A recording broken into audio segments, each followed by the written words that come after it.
Have you ever hit a point where life just stopped making sense? Where your strength, your plans, your routine, the version of you that looked put together on the outside suddenly wasn't enough? I've been there. And the moment God met me in my weakness, it changed everything. Today, I want to tell you exactly what happened and why that same strength is available to you.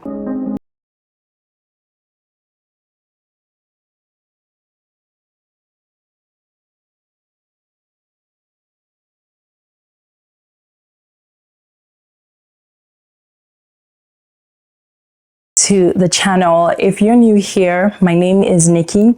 This is a space where faith, fitness, and real life meet and intersect, where we talk about God, growth, and becoming stronger spiritually as well as physically. Today's episode is a starter. In my last video, I talked about moving the channel forward in a new direction. I wanted to post more about faith and fitness, and what better way to do that than to start with this video. Hopefully, this will help you wherever you are in your journey with God. I hope you've had a good day so far. I hope you've had a good week so far. And if it is a bad week, I want to encourage you to hang in there. Okay, it's almost the end of the week, so you can get a break. I want to talk about how God met me in a broken place. But first, let's start with an anchor scripture, which is from Isaiah chapter 40, verse 29. I have my Bible here with me. So Isaiah chapter 40, verse 29, NLT says, "He gives power to the weak and strength to the powerless." This is a verse that became my story. What stands out the most from this verse is strength. This is obviously not your regular kind of strength. It is God's strength. God is so powerful and mighty and strong. No one can compare or compete with his strength. It is his strength that enables us to overcome tough situations. It is his strength that boosts us up when we're feeling very low and weak. The words weak and powerless describe something to the effect of persecution or oppression, something the Israelites experienced and especially went through during the time of the Babylonian exile. So as humans, we have a limited capacity, and this is the way God has designed it to be, so that we depend and rely on him. We are not designed to be self-sufficient. There's only so much that we have the capacity for until we completely run out. But even at that, there is a recognition and a realization that God is very much willing to help us if only we will let him in. The things that are impossible for us and beyond human strength, God's strength takes over and conquers if we look to him. And we don't have to strive so hard to do it all on our own. We have someone, okay? We have a Father that we can and we should depend on and trust, and that's God. He is stronger than any problem or challenge or vices that we face, and he's able to help us become overcomers. Before him, we are weak, so we look to him, to God, because he gives us strength when we are weak. He gives us that strength that we need. He rebuilds us when we are powerless. He is the one to help us stand up when we've fallen and cannot get up on our own. A little bit of a backstory here. This is my personal story. Growing up, I believed in God, but if I'm being honest, it was mostly religion, not relationship. There wasn't anything deep or substantial to it. Everything was superficial. In the past, my relationship with God, if it even existed, has majorly been transactional. It has been epileptic, and it's also been lukewarm for so many years. I knew the rules. I knew the doctrines, I knew the routines, I did the prayers, I memorized everything I was told to memorize, but deep down, I'd never known God on a personal or intimate level. My knowledge of God had been superficial. I didn't know his heart. I didn't know his voice. I didn't know that God actually wanted me. My faith felt like something you checked off from a to-do list rather than something you lived from. And even though I claimed to love God, he felt very far away, and I was very dissociated. If that, I was dissociated from God for the longest possible time. So fast forward to years later in Canada, I got very busy with life and working multiple jobs and having multiple responsibilities that I didn't see God as important anymore.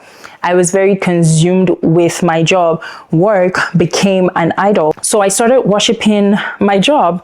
You could call it idol worshiping because that's exactly what it is. An idol is whatever thing or idea that takes the place of God in your life. And my job actually took that place. My job filled the void that was meant to be filled by God. The desire to become something, to be seen, to earn something substantial overtook the desire to get close to God.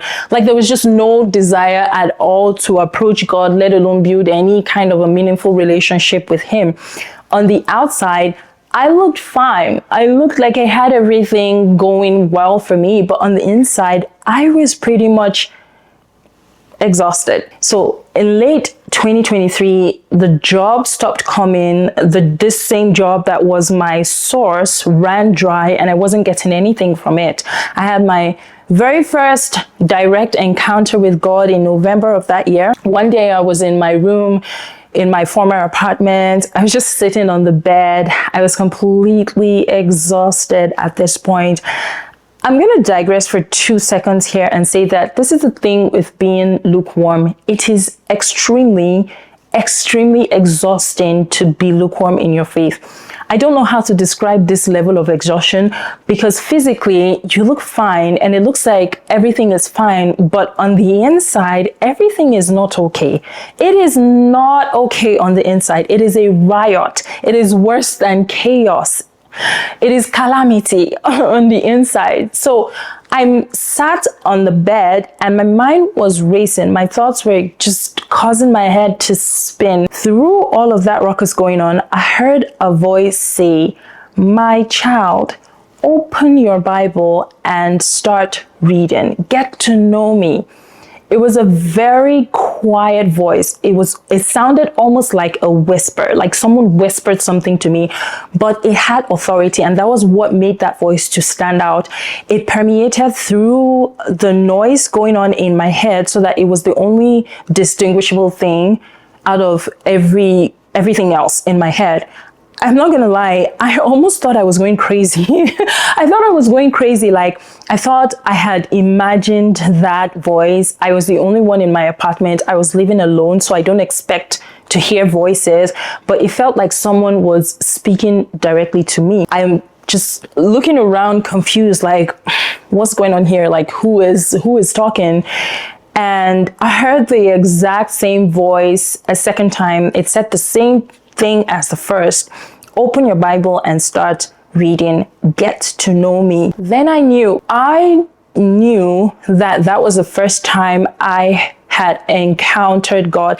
That was the first time I had heard God speak through His Holy Spirit and directly to me. Everything changed that day. This is the genesis of how God met me in my own weakness and brokenness. So when I came across Isaiah 40 verse 29, it felt like God was speaking straight into the dry, tired parts of my soul. I didn't have strength. I didn't have direction. I didn't have clarity, but God wasn't asking for my strength in that moment. He was offering His own strength. He was giving me His own strength. I rededicated my life to Christ after that day, and I have never looked back. I obeyed that call and I started reading my Bible every day since then. Every single day, I committed myself to reading at least one verse to a couple of verses. I would invite God to speak to me and help me gain clarity in His word.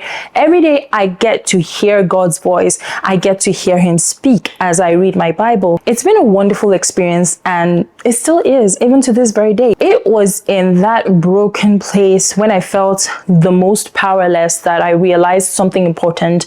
Weakness is not the end of. It is the beginning of God's strength showing up in our lives. Isaiah 40 verse 29 reminds us that God Himself is the giver of strength. We don't have to create it on our own. He gives us power. He gives power to the weak. He renews the strength of those who wait on him. Our culture today glorifies self-made strength. For example, hustling, grinding, pushing harder. But God flips the script on us here and makes us to understand that true strength doesn't come from us muscling through. As humans, we don't have capacity for that. We're going to end up really burnt out. And if we're being honest, some of us actually do end up really burnt out. Since true strength comes from God, then we need to be looking to God. We need to fixate our eyes and focus on God. See God as a priority instead of relying on human effort. Human effort can and will fail, but God's strength that he gives ever so willingly from our dependence is what keeps our heads afloat so that we're not sinking into the deep. We access God's strength when we stop relying on ourselves and start leaning fully on him. I've been on a fitness journey consistently for 5 years now. The gym has taught me something relatable to this verse, and is that you don't walk in on day one and lift heavy. When I initially started strength training, a 10-pound weight felt very hard to lift, but now I can deadlift over 200 pounds. I can do a solid eccentric hip thrust with 225 pounds. That's actually my current PR right now.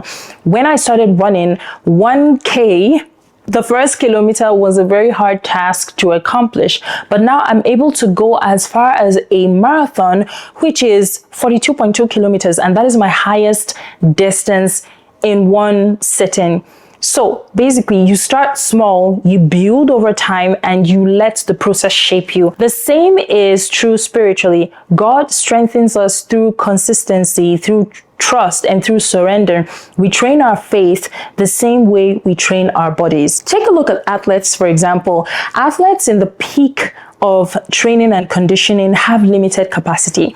Their strength can only go so far, which is not very far until tiredness and weariness set in and muscles start twitching and cramping from just the exertion and overuse. When that human strength is drained, they could stumble and fall. And we've seen this happen to so many athletes out there, even the Olympic level athletes.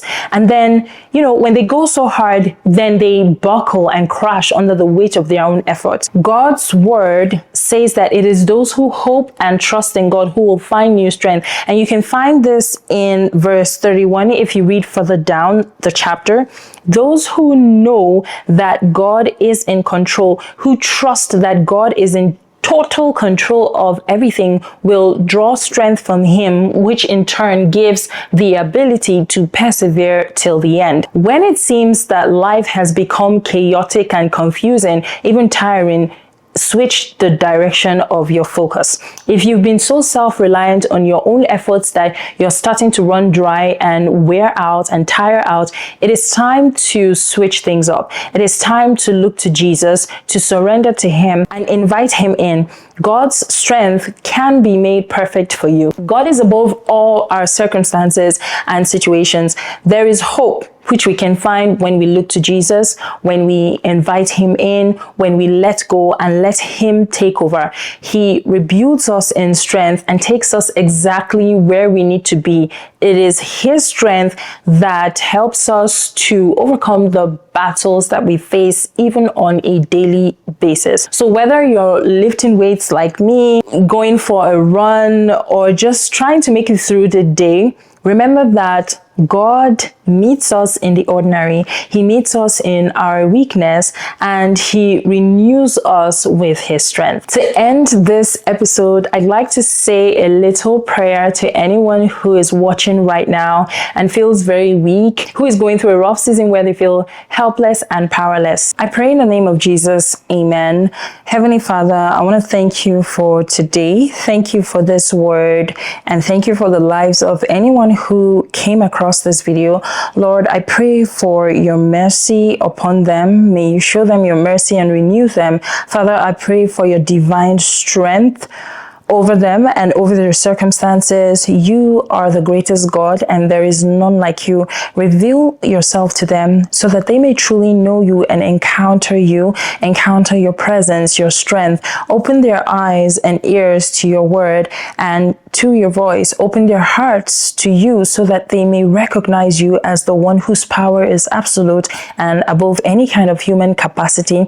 Where their strength fails and capacity is limited, Lord Jesus, remind them to tune into your strength and depend on you for the grace to overcome any challenges. Father, in the name of Jesus, I come against every agreement they may have come into with the enemy. I come against every seed of destruction in their lives. I cast it out in the name of Jesus. Lord, give them your strength to overcome this season, and let it all be for your own glory. Let them glorify you and testify of your goodness and mercy. Amen. Thank you, Father, for answered prayers. Glory be to your holy name. Amen. Thank you so much for tuning in to this episode, the first of many more of these kinds of episodes to come. God willing, I will see you in the next episode. Bye.